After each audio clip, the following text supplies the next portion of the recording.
Welcome back to Mechanical Engineering Made Simple. You can spend weeks designing the perfect mechanism. Oh, absolutely you can. Right. You were sitting there at your workbench, staring at a brilliant circuit or, a beautifully complex mechanical system that you were building. The math checks out. Yep. The logic is flawless. hmm And you power it up. And then, well, you are suddenly facing the ultimate enemy of all engineers, catastrophic overheating. It really is the great humbling force of engineering. Yeah, it is. Yeah. Because you can get everything right dynamically, but if you do not account for the thermal load, your beautiful machine turns into a very expensive, very short-lived space heater. Yeah, you see so many designs that just look incredible on paper, but the moment they encounter real-world resistance, they quite literally melt down. Exactly. So today, we are decoding the physics of forced convection to fix that. Because heat transfer is not just abstract math, it's physical. Very physical. And it is entirely manageable once you actually understand the levers you can pull. So that is the mission for this deep dive. It's a great topic. We are taking a masterclass approach to this, pulling from some incredibly comprehensive engineering texts on forced convection and external flows. And we are translating dense thermodynamic mathematics into a practical, real-world lesson. Basically, we're taking a shortcut to being well-informed. We are going to answer the absolute most popular questions you, the learner, are asking online about how to actually pull heat off your objects using fluid flow. Right, and to do that effectively, we have to start at the foundation. We have to look at the morphology of flow, specifically, forced convection. Let me make sure I have the ground rules straight for this class. Forced convection means we are looking at fluid movement past a heated object, but that movement is explicitly induced by an external agent. Exactly. We were talking about slapping a fan on a chassis or using a mechanical pump or a blower. We are not just sitting around letting hot air rise naturally through buoyancy. We are forcing the issue. Right, that is the defining characteristic. You are paying an energy penalty like running a fan or a pump to force the fluid to move. Right. And the key takeaway from the source material is that the physical geometry of your heated object completely dictates how that fluid behaves. The fluid does not just wash over an object uniformly like some magic cooling blanket. Right, it interacts with the surface. Yeah, it creates incredibly complex behavioral zones. Okay, let's unpack this. Because trying to visualize invisible air doing complex things is, well, it's tough for me. I need a real-world analogy here. Sure, go for it. Let's think of the fluid flowing over your hot component like traffic on a massive multi-lane highway. Okay, I can work with that. Now, the surface of your component, like the metal casing of the chip, is the solid concrete barrier on the side of the road. So what happens in the lane right next to that solid barrier? Well, right at the surface, that shoulder lane, the velocity of the fluid is zero. Yep. The fluid molecules are literally sticking to the surface due to friction. It is a complete traffic jam. Nobody is moving. Exactly. But as you move outward, away from the surface and into the middle lanes, the fluid speeds up layer by layer until you hit the fast lane. That fast lane is what we call the free stream speed, where the air is moving as fast as the fan is pushing it. And that entire zone of changing speeds, from the dead stop at the surface up to the fast lane, is called the hydrodynamic boundary layer. Okay, so now how does the heat play into this? Because we are trying to cool this object down. Right. Let's say the heat is like a rumor trying to spread through the traffic. In the bumper-to-bumper traffic right at the surface, the cars, or fluid molecules, are packed tightly together. Oh, I see where you're going. So the rumor, the thermal energy, passes very easily from car to car. But as you get out to the fast lane, the cars are zipping by, and they're too far apart to effectively pass that rumor along. That is a highly effective way to visualize it, actually. Because the molecules are stuck in that traffic jam at the surface, they are absorbing the maximum amount of heat from the object. Then, they slowly transfer that heat to the slightly faster lane next to them, and so on. So, just like you have a gradient of speed, you also get a gradient of temperature. That is your thermal boundary layer. Got it. Here's where I always get tripped up, though. Do the temperature boundary layer and the velocity boundary layer grow at the exact same rate? Good question. Because intuitively, my brain wants them to just perfectly mirror each other. Like if the traffic jam is an inch thick, the heat rumor should also extend exactly an inch out. Well, if we connect this to the bigger picture, they absolutely do not always grow at the same rate. Really? Assuming they do is a fundamental trap for a lot of system designers. The relationship between how those two layers grow is defined by a dimensionless parameter called the Prandtl number. The Prandtl number. Yeah, it is essentially comparing how easily physical momentum spreads through the fluid due to friction versus how easily thermal energy spreads through it. Okay, give me a concrete example. What if the fluid we are pumping is highly viscous, like, I don't know, a heavy engine oil? So engine oil has a massive Prandtl number. The momentum diffusivity is huge because the oil is thick and sticky. It wants to grab onto itself. Right. So your velocity boundary layer, that physical traffic jam we talked about, it grows huge very quickly. The drag extends far out into the flow. Okay, that makes sense. But oil is a relatively poor conductor of heat compared to its stickiness. So the thermal boundary layer, the zone where the heat is actually penetrating the fluid, stays incredibly thin and tightly hugged against the hot surface. Wait, I need to push back on that. Sure. If oil is so thick and sticky and it creates a massive zone of friction and drag, wouldn't all that physical friction actually generate more heat? How does pumping oil help us cool anything down? You are confusing the viscous heat generation with the convective heat removal. Oh, am I? Yeah. Yes, extreme friction can generate heat, but in typical engineering cooling flows, the heat coming off the electronic component completely dwarfs the frictional heating. I see. The real problem with oil is that you could have a massive, expensive pump pushing gallons of this stuff over a component, and you might look at that flow and think you are getting massive cooling. Because there's a lot of fluid moving. Exactly. But because that thermal boundary layer is so paper thin, the actual transfer of heat is heavily constrained right at the boundary. The fast-moving oil in the upper lanes isn't carrying any heat away at all. It is just wasting your pump power. Wow. You have to know your fluid's Prandtl number. Which brings us perfectly to the most searched question on engineering forums when it comes to thermal management. Let's hear it. Let's say you are an engineer. You have designed a custom-shaped component. It is not a textbook flat plate. It has weird curves. How can you quickly estimate the heat transfer for this custom shape without running a massive, expensive computational fluid dynamics simulation, a CFD, every single time you tweak a dimension? The dreaded CFD bottleneck. Those simulations are incredibly powerful, but they take hours or sometimes days to set up, mesh properly, and compute.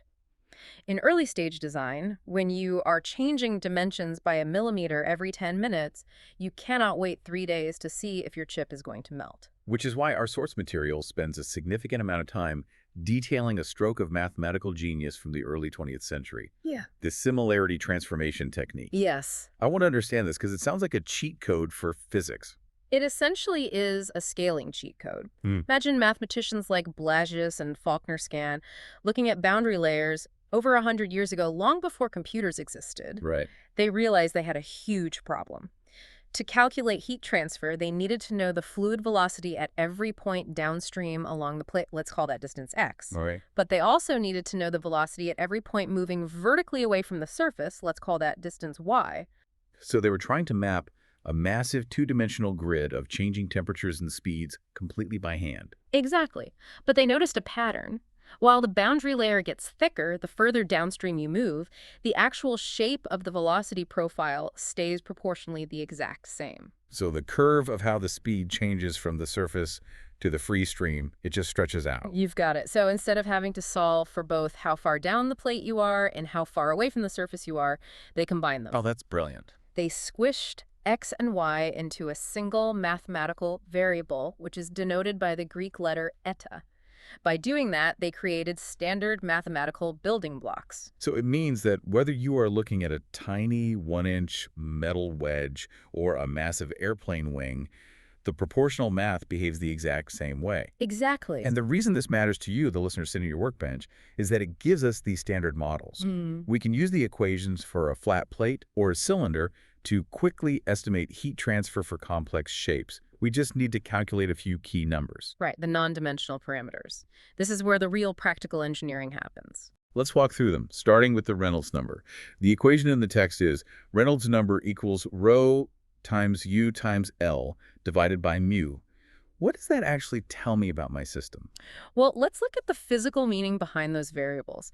Rho is your fluid density. U is the free stream velocity, how fast your fan is blowing. L is your characteristic length, like the length of your circuit board. Okay, so all those on the top. Right, all those on the top represent your inertia forces. That is how much the fluid wants to just keep barreling forward like a freight train. And on the bottom. On the bottom, divided by mu, that is your dynamic viscosity. That represents the sticky, dragging forces holding the fluid back. So the Reynolds number is just a battle between inertia and stickiness. That is a great way to view it. A low Reynolds number means the sticky, viscous forces are winning. The flow is smooth and layered, what we call laminar. Got it. A high Reynolds number means the forward inertia is so overwhelming that the fluid trips over itself, starts turning, and becomes turbulent. And then we get the payoff, the Nusselt number. The text provides this equation for a flat plate in laminar flow. Nusselt sub x equals 0.332 times Reynolds sub x to the 1/2 power times Prandtl to the 1/3 power. That's the one. Why is that equation the holy grail for thermal engineers? Because the Nusselt number tells you if your fluid flow is actually doing the work you are paying it to do. It is the ratio of convective heat transfer to conductive heat transfer. Okay, break that down for me. Let me put it plainly. If your Nusselt number is 1, your fluid is acting like a solid brick. It is just sitting there conducting heat. But if your Nusselt number is 100, the movement of the fluid is pulling away 100 times more heat than if it were perfectly still. Oh, wow. So that formula tells you exactly how much extra cooling your fan is buying you. Yeah. You just plug in your fan speed and fluid properties, find the Nusselt number, and boom, you know if your component survives. No days-long CFD simulation required. Exactly. It gives you the immediate physical heat transfer coefficient. It empowers rapid prototyping. Let's take that empowerment and do a physical walkthrough. Let's step out of the math and onto the workbench. Sounds good. Picture this. We have a printed wiring board, a standard green PWB. Right in the middle, sitting flush against the board, is a high-power integrated circuit package, an IC. A classic scenario. Maybe it is a high-end processor or a power amplifier. It generates intense localized heat, and it needs a heatsink. Right. We consult the text, and it compares 3 different methods of cooling using heatsink arrays. The first method is plate stacks, just a series of tall, parallel, flat metal plates sticking up off the chip base. Yep. Now, my instinct tells me that more plates equal more surface area, and more surface area equals better cooling. I want to pack as many plates onto that chip as humanly possible. And your instinct would cause your chip to catch fire. Wait, really? Yeah, the text explicitly warns about this trap. There is a strict, mathematically defined optimum number of plates. If you have too few, you are right. You lack the surface area to shed the heat. But if you pack them in too tightly, The air gets choked out. yes, the flow resistance skyrockets. The air coming from your fan realizes it takes way too much energy to push through those microscopic gaps between your tightly packed fins. Fluids are lazy. They take the path of least resistance. Exactly. So the air just bypasses the heat sink entirely. It flows around the outside, and the center of your plate stack basically bakes in its own trapped heat. Okay, so a basic plate stack demands a perfect balance between surface area and flow resistance. That brings us to method 2, which I look at and think, who came up with this? It is called offset strips. Ah, offset strips. Instead of one long continuous plate running the length of the chip, you chop the plate up into short strips and stagger them. It looks like a metallic checkerboard. Why intentionally chop up a perfectly good heat sink? Doesn't that ruin the smooth flow of air? That is precisely the objective. You want to ruin the smooth flow. Remember our traffic jam analogy? As the air hits the front edge of a solid fin, that boundary layer, the velocity traffic jam, starts to build up and get thicker the further down the plate it travels. A thick boundary layer acts like an insulating blanket. It traps the heat. Oh, I see. So by chopping the fin into a short strip, the boundary layer doesn't have enough physical distance to get thick. Exactly. The strip suddenly ends, the fluid is dumped back into the open channel, it mixes, and then it slams into the leading edge of the next staggered strip. Right. The boundary layer is forced to constantly restart at 0 thickness at every single leading edge. And a thin boundary layer means massive heat transfer. We are weaponizing the physics against itself by constantly slicing the boundary layer down to 0. It is brilliant engineering. But there is a catch. There's always a catch. Offset strips heavily rely on a known consistent direction of airflow. You have to point your fan exactly down the channels of those staggered strips. If the air hits them diagonally, the whole system chokes. Which naturally brings us to method 3. Because what if you don't know where the air is coming from? Let's say your circuit board is shoved inside a weirdly shaped chassis. There are ribbon cables blocking the path, and the air is just bouncing around randomly before it hits your chip. When the environment is constrained and the flow direction is unpredictable, You abandon flat plates entirely, and you look at pin-fin heat sinks. End fins. Yes. Instead of plates, you have a dense forest of little metallic cylindrical pillars sticking up from the base. So what does this all mean for the designer? It means that intelligent geometry can actually beat raw fan power. You do not always need to upgrade to a louder, faster, power-hungry fan. You just need a smarter physical shape to intercept the air. Exactly. A cylinder is a cylinder from every single angle. Pin-fin heat sinks are incredibly insensitive to the approach angle of the air. It doesn't matter if the airflow comes from the north, south, east, or west. The flow dynamics around a cylinder remain consistent. Now, the text mentions they are especially effective with top-down axial fans. Why is that? Well, think about a fan blowing directly down onto the top of this pin forest. The pins in the dead center of the sink experience longitudinal flow. The air washes straight down the vertical length of the pillars, Okay. but that air has to escape, so it turns 90 degrees and moves outward. Therefore, the pins on the outer perimeter experience cross-flow. The air hits them horizontally. I see. The pin-fin geometry is the only design that excels in both those completely different flow regimes simultaneously. So we have optimized our pin fins. Yeah. We have carefully routed our airflow. But what happens when the chip is so ridiculously powerful, like an extreme laser diode, that even a perfectly designed heat sink can't strip the heat away fast enough? We literally run out of thermal capacity in the ambient air. We need to completely change the medium. Exactly. When standard forced convection reaches its physical limits, you bring in the heavy artillery. Turbulent jet impingement. This sounds aggressive. We are talking about blasting the component with a high-velocity jet of fluid. Let's walk through the anatomy of a jet because, as the text shows, it is vastly more complex than just pointing a garden hose at a hot rock. It really is. The physics of a jet happen in three highly distinct spatial zones. First, you have the nozzle exit. When the fluid first leaves the nozzle, it has a perfectly uniform velocity. That pristine center area of untouched speed is called the potential core. But it doesn't stay pristine for long, right? Mm-hmm.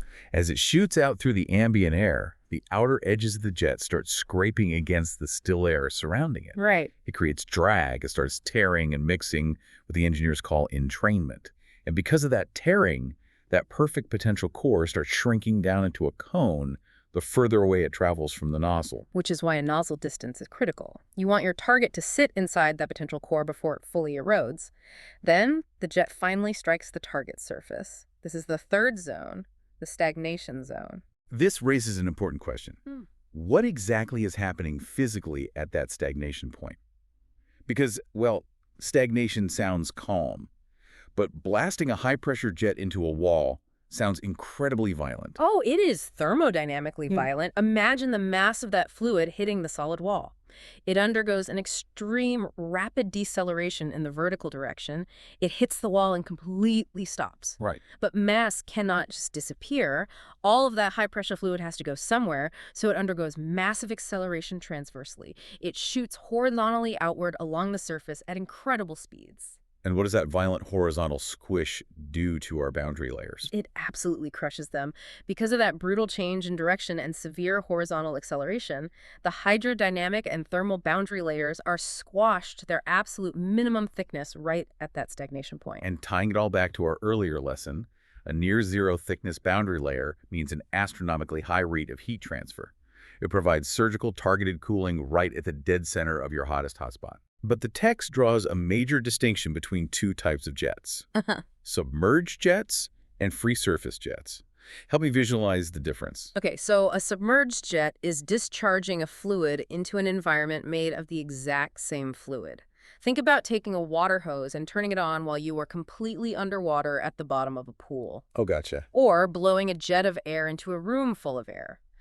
The edges of the jet interact very heavily with the surrounding fluid of the same density, which dilutes and tears apart the potential core very quickly. By contrast, a free surface jet is something like a liquid jet shooting through a gas. Imagine standing on the edge of the pool and spraying a fire hose through the open air to hit a target. Exactly. There is very little friction between the dense water and the light air. The liquid jet maintains its velocity, its shape, and its potential core much further. It delivers a much more pristine, forceful impact at the stagnation zone. That makes sense. If you have an electronic component that is pushing the absolute boundaries of heat flux, liquid free surface jet impingement is at the very top of the engineering food chain. It is fascinating how the exact same underlying rules Boundary layers, momentum, thermal diffusivity govern everything from a gentle computer fan washing over offset strips all the way up to literal liquid artillery. The mechanisms scale perfectly. The math holds up. It does. But before we wrap up today's deep dive, I want to leave you, the listener, with a final kind of provocative thought. Something from the text that might make you rethink your entire approach to thermal design. Oh, I know where this is going. We have spent this entire session obsessing over the air. We talked about boundary layers, heat sink fins, pin fins, and turbulent jets. Naturally, convection is where the active energy exchange happens. But in obsessing over the air above the chip, we often completely ignore the board sitting directly underneath it. The text highlights a phenomenon called conjugate heat transfer. Ah, the hidden thermal path. Most engineers just treat the circuit board as an insulator. They do. But researchers Nakayama and Park conducted some fascinating studies highlighted in the sources. They proved that if you establish a truly excellent thermal bond between your hot component and a highly conductive substrate within the board, for example, mounting your chip directly to a 1 millimeter thick solid copper plate laminated inside the PWB. Right. That solid substrate itself can carry more than 50% of the total heat dissipation. Over 50%. Think about the implications of that for your design.